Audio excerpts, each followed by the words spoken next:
안녕하세요. 자폐 함께 걸어요입니다. 오늘은 인상 깊게 읽은 한 권의 책을 소개하는 시간을 가지려고 합니다. 이 책은 책의 제목처럼 독특한 책입니다.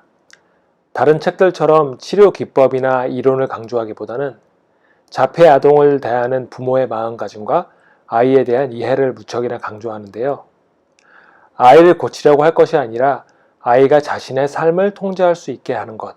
이것이 바로 이 책의 핵심 메시지라고 할 수 있습니다. 또한 바뀌어야 될 것은 아이가 아니라 부모라는 말 또한 책에서 굉장히 강조하고 있는 중요한 메시지입니다. 책은 크게 두 부분으로 나누어져 있습니다. 첫 번째인 자폐증 이해하기는 자폐와 자폐아에 대해 우리가 흔히 가지고 있는 오해, 자폐아들의 특성을 조명합니다. 그리고 이 아이들이 가진 특성을 억누르는 것이 아닌 이것을 어떻게 이해하고 강점으로 키울 수 있는지 여러 사례를 들어 설명합니다. 두 번째인 자폐증과 함께하기는 그들이 아닌 우리가 어떻게 바뀌어야 하는지 이야기합니다. 이번 시간에는 첫 번째 부분인 자폐증 이해하기에 대해 살펴보도록 하겠습니다. 많은 부모님들이 이미 알고 계시겠지만 자폐 아이들은 매우 예민해서 안정적인 상태를 유지하기가 어렵고 작은 자극에도 예상치 못한 극단적인 반응을 보이는 경우도 있습니다. 그렇기에 아이들은 자기를 보호하기 위해서 특이한 행동, 예를 들면 빙빙 돌기, 눈앞에서 손가락 흔들기, 같은 말 반복하기, 이런 행동들을 하는 경우가 많은데요. 저자는 이런 행동을 하지 못하게 하는 게 아니라 아이가 왜 이런 행동을 하는지를 알아내는 게 중요하다고 이야기합니다. 아이가 갑자기 더 안 가겠다고 주저앉는 게 아기의 성격이 특이해서가 아니라 귀가 굉장히 예민한 아이라서 멀리서 개가 짖는 소리를 듣고 무서워서 주저앉아 있는 것일 수도 있다는 것이죠. 아이가 같은 말을 수십 번, 수백 번 반복할 때 미칠 것 같은 기분을 느낀 부모님들 참 많으실 텐데요. 저희도 참다가 소리 지를 때가 한두 번이 아니었습니다.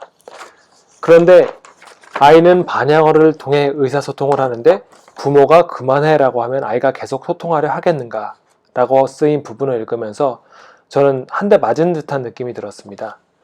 그 이후에는 반향어 또한 의사소통을 위한 노력이고 아이가 계속 반복하는 거엔 이유가 있을 테니 그걸 한번 찾아보자 라는 마음으로 최대한 아이에게 계속 대답해 주려고 노력했고 다양한 패턴으로 대답을 하려고 노력하고 있습니다.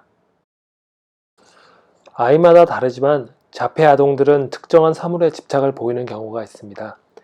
책에서 나온 차 번호판을 좋아하는 에디의 사례는 많은 것을 생각하게 합니다.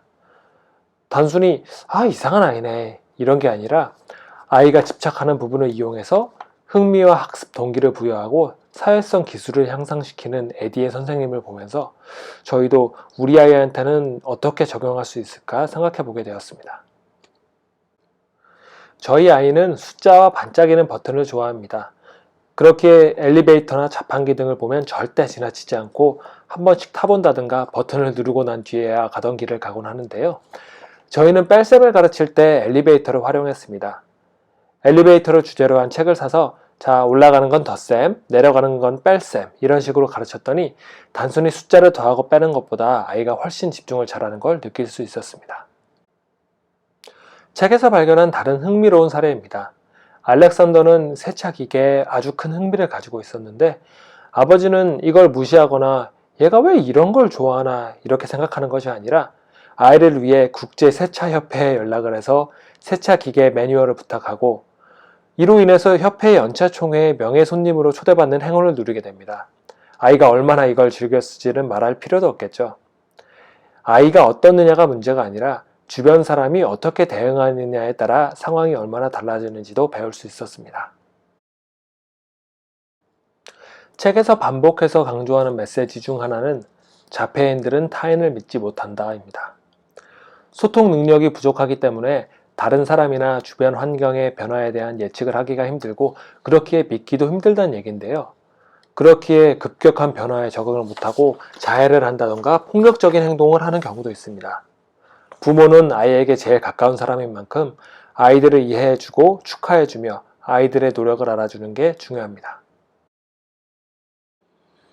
아무리 해도 아이가 말을 듣지 않아 답답하던 경험 다들 있으실 겁니다. 이때 부모가 억지로 아이를 통제하려고 해도 소용없는 경우가 대부분인데요. 놀이공원을 무서워하던 에이미의 사례는 아이가 스스로 결정하도록 했을 때 아이가 어떻게 변하는지 잘 보여주고 있습니다.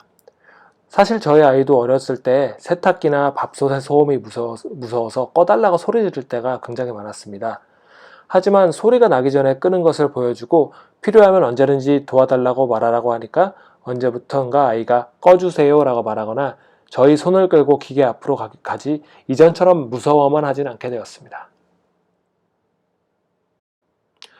병원을 좋아하는 아이는 아무도 없을 겁니다. 예민한 자폐 아동들은 더욱 그렇고요.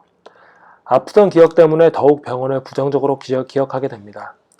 저희 아이도 마찬가지였지만 병원에서 아이가 좋아하는 숫자와 관련된 사물들을 계속 접할 수 있게 함으로써 긍정적인 기억을 심어주었습니다.